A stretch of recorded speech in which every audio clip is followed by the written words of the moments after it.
¡Qué milagro, Claudia Vega Preciado! Muy ¿Qué buenos onda? días. Muy buenos días, Ya, ¿cómo están? y además creo que vas en avión o en algo así porque se ¿También escucha el estás en ruidito el ahí. aeropuerto como Tatiana Cloutier? Van juntas, ¿a dónde van? No, fíjense que no tengo el gusto, pero, pero más bien voy en auto, eso es lo que está pasando. No se Ok. preocupen, soy pasajera, no hay riesgos. Perfecto, nos encanta la idea. Oye, desafortunadamente teníamos la intención de hacer como un recuento, un panorama de cómo pintaba 2024 con algunos conflictos que continuaban desafortunadamente como el caso Palestina y demás, pero nos sorprende esta terrible noticia que llega desde Ecuador y que desafortunadamente la comunidad ecuatoriana sigue en vilo, al menos en Guayaquil, por la toma de centros penitenciarios. Hay un toque de queda. ¿Qué está pasando? ¿Qué nos cuentas de Ecuador? Sí, yo sé que han visto las imágenes y los videos, probablemente hasta pues en redes sociales, ¿no? Información de primera mano de quienes lo están viviendo y pues nos inquieta muchísimo, ¿no? Pero les quiero dar un poco de contexto, ¿no? Uh-huh. Porque ya saben que me gustan los datos históricos o las historias más bien. Uh-huh. Eh, ¿Qué pasó en la pandemia? Que de pronto pues todo el tema era COVID y de pronto se nos fueron varias otras noticias, ¿no? Uh-huh. En 2020 comienza a haber motines en cárceles de Ecuador, ¿ok? Y Okay. desde entonces comienza a haber una cantidad de asesinatos al interior de las cárceles justo por conflictos entre bandas criminales. Ya saben ustedes, ¿no? No solamente lo hemos visto en las películas, sino que Uh-huh. aquí también se conoce esa realidad de que las bandas criminales que existen afuera también están dentro de los centros penitenciarios Los y autogobiernos. exactamente, y Mal comienzan a llamados. tener este tipo de características, ¿no? En las que pues realmente pareciera que quienes a veces toman muchas decisiones de cómo se convive dentro de estos centros pues son las bandas propias y no así pues quienes se supone que administran. Estos problemas pasan, creo yo, en todo el mundo, ¿no? No hay país que no tenga un problema en el que haya un centro penitenciario, en el que haya la presencia de bandas y que pues esa presencia a veces se torne en violencia, ¿no? Uh-huh.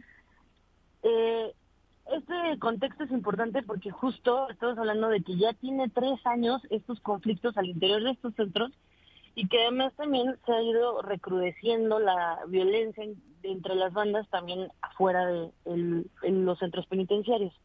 Es como una especie de, pues sí, laboratorio estadístico de cómo se ha ido levantando la violencia fuera de las cárceles, ¿no? Uh-huh. Por eso es importante conocer que esto no es nuevo, que lamentablemente Ecuador lleva bastante tiempo viviendo esto y pues también entender la razón por la que esto pareciera, porque creo que tal vez quienes no estamos tan familiarizados con Ecuador de pronto abremos las noticias, ¿no? O las redes y nos aparece la noticia y pensamos que es de la noche a la mañana y nos genera una intranquilidad tremenda. Porque aparte Porque era de los países latinoamericanos con una percepción de paz, de tranquilidad, o sea, con ningún conflicto fuerte para analizar, Clau. que creo Al que sí, menos eso es eso estaba importante. en el papel, esa imagen había tenido durante años. Es que eso es muy importante y dijiste una palabra súper importante, conflicto, y es porque justamente quienes están poniendo ese léxico en la agenda internacional es el propio gobierno actual de Ecuador, ¿no? Volviendo al contexto, el Ujú. actual presidente Daniel Noboa de Ecuador es joven, ¿no? Tiene 36 Sí, años, muy él joven, es sí. de hecho El niño rico le ecuatoriano llaman. Sí. estadounidense, exactamente, Nació en de hecho Miami. tiene doble nacionalidad y pues además trae una visión neoliberal, ¿no? Ujú. O sea, sus políticas justo lo que planteaban era el impulso de la economía ecuatoriana desde un punto de vista neoliberal, ¿no?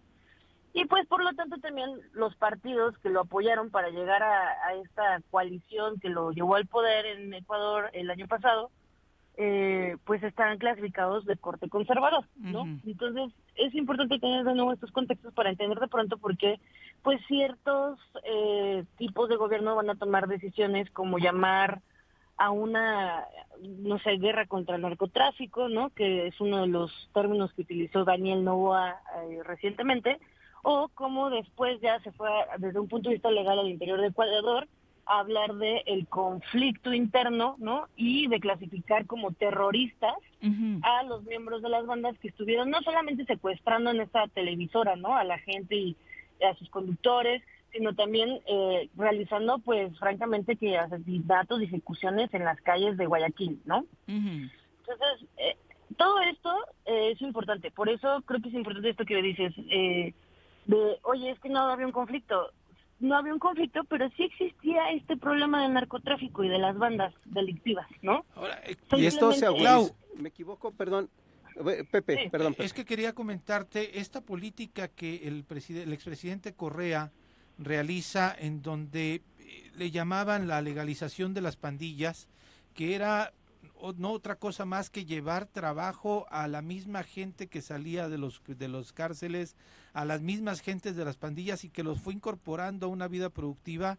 Es parte de lo que le están cuestionando, que él legalizó o hizo pacto con estas Les abrió la pandillas. puerta, sí. Exactamente, ¿no? Y que por eso a la llegada de este presidente Noboa, que dicho sea de paso es el hijo del empresario más rico de Ecuador, rompió ese pacto y es por ello que se da esta respuesta. Antes estuvo Lenín Moreno. Es correcto. Sí, yo creo que también a veces lo que tiene que pasar es que se haga el intento, ¿no? De varias políticas. Y también a veces justo desde afuera podemos juzgar desde la información que nos llega, ¿no? Ahora con las redes sociales o por ejemplo este tipo de plataformas que tienen videos rápidos, ¿no? Tenemos información de primera mano de quienes viven allá, pero con respecto, por ejemplo, a justo los periodos de Daniel Correa y de todo lo que ha pasado con las políticas en Ecuador, como nos decía ahorita Viri, oye, es que no veíamos nada de esto, no sabíamos nada de esto, porque justo no veíamos que se hubiera estallado la violencia a este grado, ¿no? O porque tal vez no estaba dentro de la agenda o como prioridad el nivel de violencia y del narcotráfico que tenía Ecuador. Sin embargo, sí fue criticadas las políticas de Daniel Correa en su momento, pero Rafael. justo él está declarando que está de acuerdo y respalda las decisiones que ha tomado Daniel Noboa, justo por el estado de emergencia en el que se encuentran, ¿no? Sí. Y incluso críticos de Daniel Noboa y que están a favor de los derechos humanos y del constitucionalismo están hablando de, estamos de acuerdo en el uso de la fuerza porque es necesario, ¿no? Solamente queremos garantías de que no se va a exceder el uso de la fuerza con personas que no debe de utilizarse el uso de la fuerza, ¿no?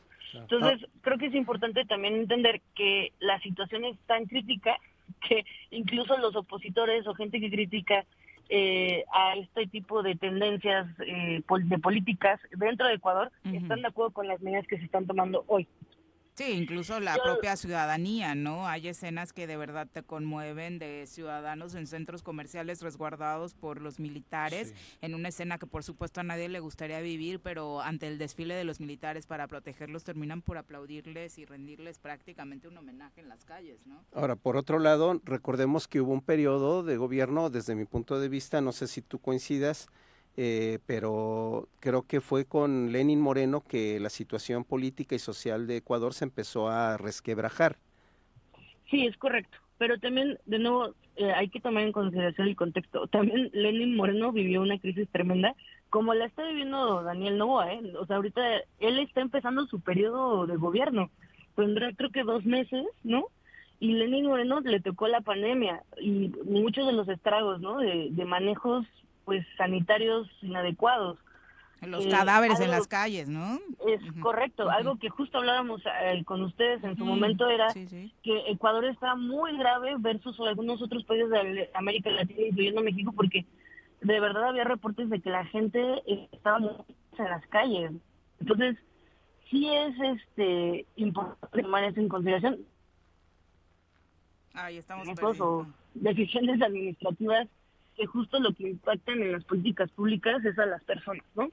Pero al final hay que tomar en consideración el contexto, ¿no? Las crisis y cómo impactan en, pues a veces tomar decisiones y cómo es que a veces pues tienes que irte a los números, ¿no? Fríos y duros, pero es lo que les pasa muchas veces a los estadistas. Oye, Claudia, y la situación del narco, que de pronto en México nos impacta mucho conocer de la relación del narco mexicano, de los grandes grupos delincuenciales como el Cártel de Sinaloa, metiendo mano en Ecuador. ¿Es real? ¿Qué se sabe al respecto? ¿Realmente tienen una operación grande en este país? Es correcto, de hecho hay reportes que hablan justamente, este tema de los motines que les comentaba al principio también está relacionado con un punto importante que tiene que ver con el cártel de Sinaloa, ya que durante los motines, estos últimos que hubo al principio de mes, reportan que se escapó un preso que es líder de una de estas bandas, ¿no? Muy poderosos, le dicen el Fito, al parecer. Fito. Y reportan que esta banda en particular tiene nexos con el cártel de Sinaloa, ¿no? Hay un tema, perdón que te interrumpa, hay un tema ahí de geopolítica, porque ante las políticas muy restrictivas en Colombia y también en Bolivia, con respecto a la producción de coca, parece ser que se desplazó la producción hacia Ecuador, ¿me equivoco? No es una equivocación, estás en lo correcto. Sí hay un desplazamiento de coca hacia Ecuador, pero además también en Ecuador se le conoce como una especie de granero regional de varias drogas, no es solamente el procesamiento de cocaína, ¿no? Tiene costa con el Pacífico, la importación de precursores para fentanilo y todas esas cosas, ¿no? Resulta más fácil. Metanfetamina. Sí, actualmente, bueno, lo hemos visto también, eso tendría que ser parte del recuento de los daños, ¿no? Estados Unidos ha sido muy firme, el presidente Biden ha lanzado varios comunicados, ¿no? Sobre, pues incluso equipos de trabajo en contra del fentanilo, ¿no? Y pues todo lo que implica la producción de fentanilo. Y justo, pues América Latina somos un territorio en el que no solamente se produce, sino que también, pues claramente se consume. Oye, el panorama en este momento, decíamos toque de queda, ayer veía algunos noticieros, justo en la noche no hay nadie en las calles, ¿no? La recomendación del gobierno es precisamente que no salgan de sus casas, continúen las redadas para tratar de detener a parte de los pues, delincuentes que están generando este terror en Ecuador. Es correcto. Yo en lo particular, ¿no? Y personalmente, muy mi opinión personal, no estoy de acuerdo con los toques de queda, porque justo creo que lo que generan es más miedo, ¿no? Y es a la vez, pues sí, validar el poderío o la capacidad de generar terror de cierto grupo de personas, ¿no? O personas en general.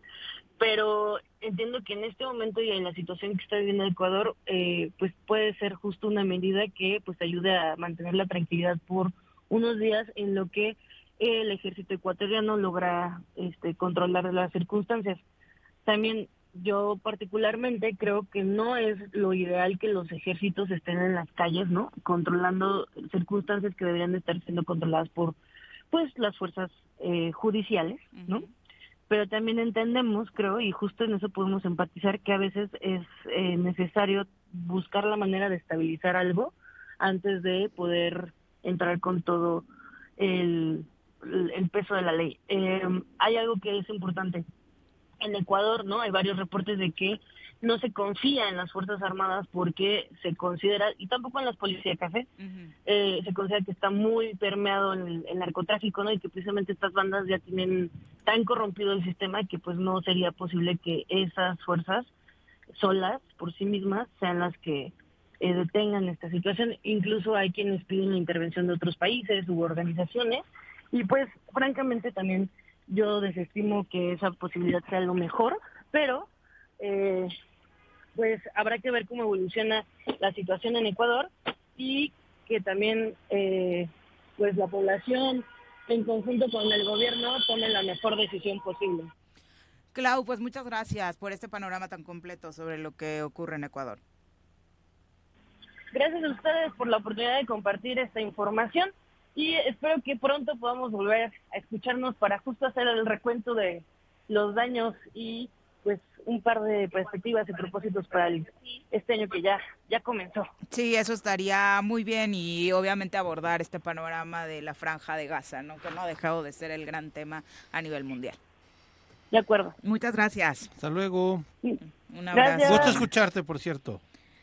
Igualmente. 8:27, sí, porque por si no Saludos. se han dado cuenta, el único día que se acordó Juanjo de los niños de Palestina fue para molestarnos el Sí. viernes pasado. No lo he Ujú. escuchado, que vuelva.